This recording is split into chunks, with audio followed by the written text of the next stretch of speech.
গত ক্লাসে আমরা নেস্টেড লুপ দিয়ে অনেক কিছু শিখেছি, সব ধরনের প্যাটার্নই আমরা আশা করছি পারবো।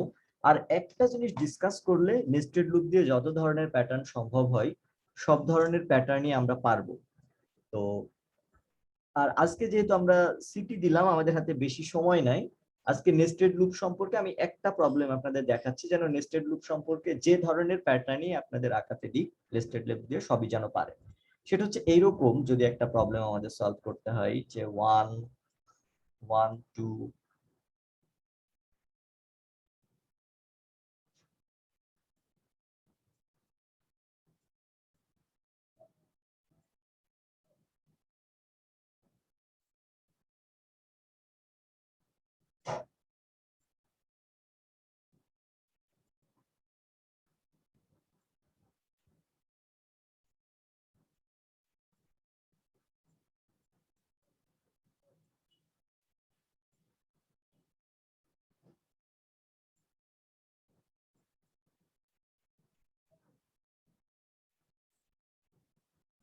সাপোজ আমাদের বাম পাশের এই প্রবলেমটা সলভ করতে হবে। প্রথমে আমাকে বলেন বাম পাশের প্রবলেমটা আর ডান পাশের প্রবলেমটার মধ্যে পার্থক্য কি? কোনো পার্থক্য আছে বাম পাশেরটা আর ডান পাশেরটার মধ্যে? না তো স্যার। সিকোয়েন্সিং প্রবলেম দেখা যাচ্ছে কি মানে জি স্যার, একটু ভিতরে যে আছে স্যার। নাম্বারগুলো প্রিন্ট হয়েছে ওই নাম্বারগুলো নিশ্চয়ই দুটোরই এক, কিন্তু এখানে স্ট্রাকচারটা একটু স্লোপটা চেঞ্জ হয়েছে। মানে এইটার স্লোপটা হচ্ছে এইদিকে, যেটা অ্যাজ ইউজুয়াল হয়, কিন্তু এই প্রবলেমটা স্লোপটা এইদিকে। তাহলে এই প্রবলেমটা আমরা কিভাবে সলভ করব? এখানে দেখেন, এই ধরনের প্রবলেম যদি সলভ করতে হয় তাহলে আমাদের প্রথমে যে কাজটা করতে হয় সেই কাজটা হচ্ছে যে এইটা যদি আমাদের স্ক্রিন হয়, এই বরাবর যদি আমাদের স্ক্রিন হয়, তাহলে দেখেন এইখানে এই এক প্রিন্ট করার আগে আমাদের ম্যানুয়ালি কিছু স্পেস প্রিন্ট করে নিতে হবে। সেই স্পেসটা কত? সেই স্পেসটা হচ্ছে এখানে কয়টা স্পেস লাগবে বলেন তো? স্যার একটা কথা বলতাম। জি বলেন।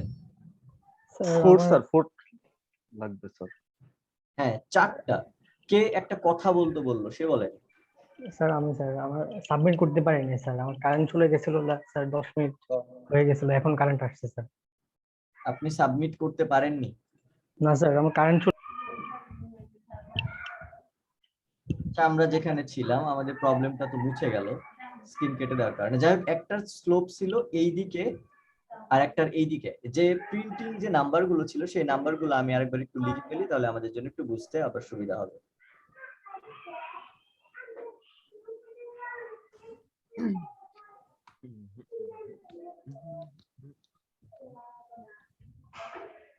আচ্ছা, প্রথম যেটা ছিল সেখানে আমরা স্পেস দিলাম 4টা। কেন এখানে 4টা স্পেস দিলেন বলেন তো? এটা তো খুব সহজ, আমাদের মোট নাম্বার আছে কয়টা? 5টা। তাহলে প্রথম লাইনে যদি একটা নাম্বার প্রিন্ট হয় আমাকে স্পেস কয়টা দিতে হবে? 4টা। পরের লাইনে দেখেন দুইটা স্পেস প্রিন্ট হয়েছে, সরি দুইটা নাম্বার প্রিন্ট হয়েছে, তাহলে আমাকে স্পেস কয়টা দিতে হবে? 3টা। মোট 5টা। এই লাস্ট লাইনে আমাদের কয়টা স্পেস দিতে হবে? লাস্ট লাইনে স্পেস দিতে হবে হচ্ছে 0 সংখ্যক। তাহলে দেখেন, আমরা যদি n-1 সংখ্যক, n-i সংখ্যক যদি স্পেস প্রিন্ট করি তাহলে কেমন হয়? এখানে i এর মানটা হচ্ছে আমার 1 থেকে শুরু করে n পর্যন্ত বাড়বে। তাহলে প্রথম লাইনে কি হলো? i এর মান যদি 1 হয়, n এর মান সাপোজ এখানে 5, আমরা 5 ইনপুট দিলে তো এই পর্যন্ত আসবে। তাহলে প্রথম লাইনে প্রিন্ট হচ্ছে কয়টা? 5 - 1, 4টা। পরের লাইনে কয়টা প্রিন্ট হবে? পরের লাইনে i এর মান তো 2, তাহলে 5 - 2, 3টা। তারপরের লাইনে 5 - 4, একটা। তারপরের লাইনে 5 - 5, 0 সংখ্যক। তো এই যে এইটা আছে আমাদের অ্যাজ ইউজুয়াল সব ঠিক থাকবে, শুধু সামনে এই স্পেসের লুপটা আমাদের প্রিন্ট করে নিতে হবে। তো আমি দ্রুত ওই প্রবলেমটা আপনাদের দেখাই। প্রথমে অ্যাজ ইউজুয়াল আমরা যেটা করি, I I J K N কিছু ভেরিয়েবল ডিক্লেয়ার করে নিলাম।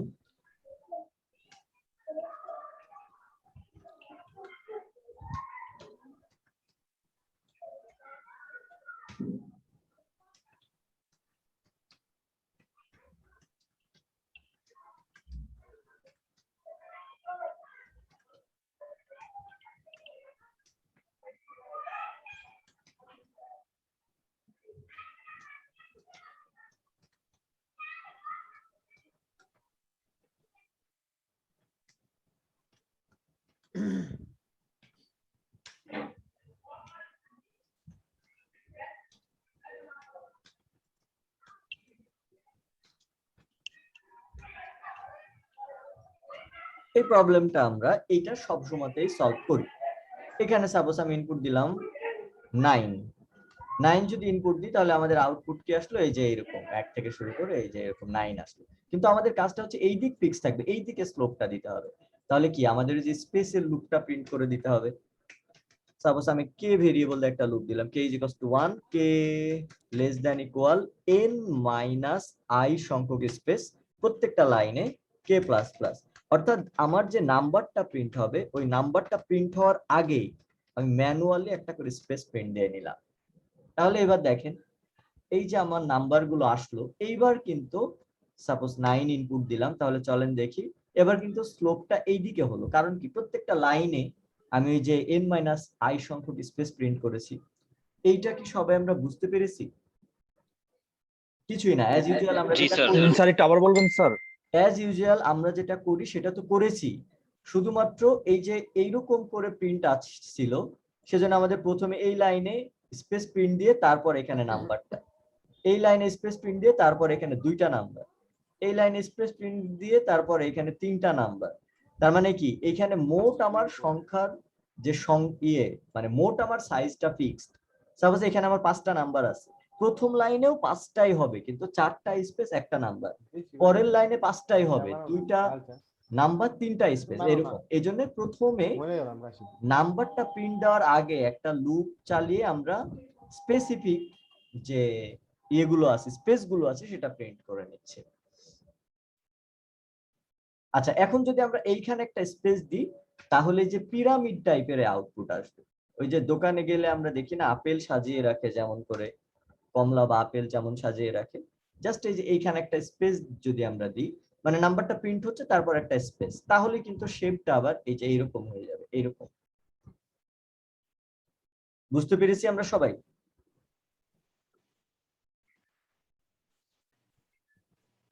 কার কোনো অসুবিধা আছে কি? স্যার একটু যদি স্যার সামারিটা করে দিত একটু বলতেন স্যার।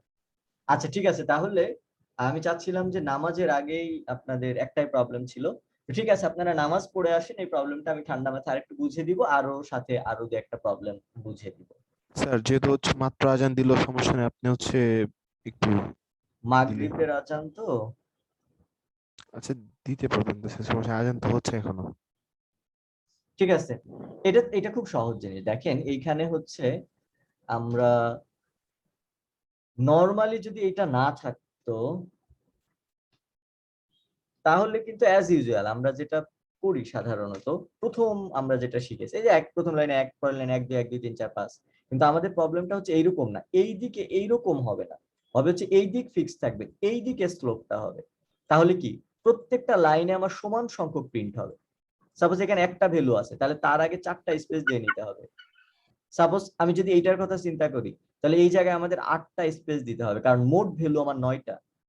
পরের লাইনে কয়টা ভ্যালু আছে? 8টা, সরি তারপরের লাইনে ভ্যালু আছে 2টা, তার মানে এখানে আমার 7টা স্পেস দিতে হবে, 2টা নাম্বার প্রিন্ট করতে হবে। তারপরের লাইনে 3টা নাম্বার, তার মানে আমাকে 6টা স্পেস দিতে হবে, তারপর 3টা নাম্বার প্রিন্ট করতে হবে। এই স্টাইলে আমাদের প্রিন্টিংটা করতে হবে।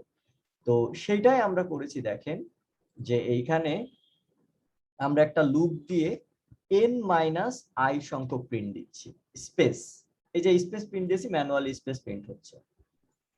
i এর মান যখন 1 তখন কি হলো, এই লুপটা সাপোজ আমি n এর মান 5 দিয়েছি, তাহলে এই লুপটা আমার কতবার ঘুরলো? 4বার ঘুরলো, n - 1। তাহলে প্রথমে 4টা আগে স্পেস প্রিন্ট দিয়ে নিল, তারপর i এর মান 1, এই যে এখানে i এর মান 1, এই কন্ডিশনটা ট্রু, j এর মান 1 প্রিন্ট হলো। তার মানে আগে 4টা স্পেস প্রিন্ট দিয়ে নিল, তারপর j এর মান 1 প্রিন্ট করবে।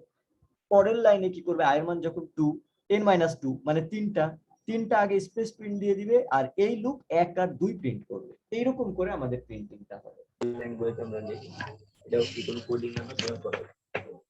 তো এইটা হচ্ছে এরকম বিষয়। কিছু কিছু সময় আমরা এরকম কিছু প্রবলেম দেখতে পাবো, এই যে এইরকম। স্যার আসসালামু আলাইকুম। জি ওয়ালাইকুম আসসালাম, বলেন। স্যার আমার হচ্ছে স্যার নেটের প্রবলেম থাকার কারণে স্যার এক্সামটা দিতে পারিনি স্যার। ঠিক আছে, আপনি ঢুকতে পারিনি। পরে পরে আমার সাথে যোগাযোগ করেন। ঠিক আছে স্যার। কিছু কিছু সময় আমরা এরকম কিছু প্রবলেম পেতে পারি। আসলে এই প্রবলেমটা দেখে ঘাবড়ানোর কিছু নাই। এই প্রবলেমটা হচ্ছে 4টা প্রবলেমের কম্বিনেশন। এইখান থেকে এইটুকু হচ্ছে ইনক্রিমেন্ট লুপ, আর এখান থেকে এইটুকু হচ্ছে ডিক্রিমেন্ট লুপ। প্রত্যেকটা ইনক্রিমেন্ট বা ডিক্রিমেন্ট লুপের মধ্যে আবার দুটো করে পার্ট আছে, এই পার্টগুলো একটা একটা করে ভাবে সাজিয়ে নিতে হবে।